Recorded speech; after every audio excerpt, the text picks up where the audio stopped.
डिनो वर्ल्डमध्ये एका उन्हाळ्याच्या सकाळी डिनो नावाच्या एका छोट्या हिरव्या डायनासोरला गवतामध्ये एक मोठा लाल उसळणारा चेंडू दिसला.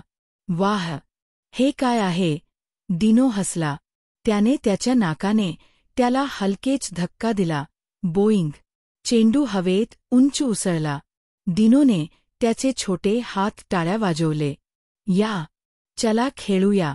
त्याने चेंडूला त्याच्या शेपटीने लाथ मारली. तो टेकडीवरून खाली लोळला.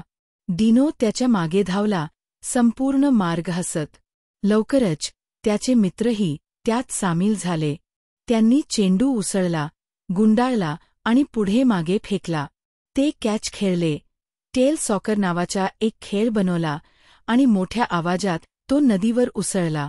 सूर्य मावळू लागला तेव्हा डिनोने चेंडूला मिठी मारली आणि म्हणाला, आजच्या खेळण्याचा सर्वोत्तम दिवस होता. डायनॉस एकत्र बसले. तारे पाहत होते.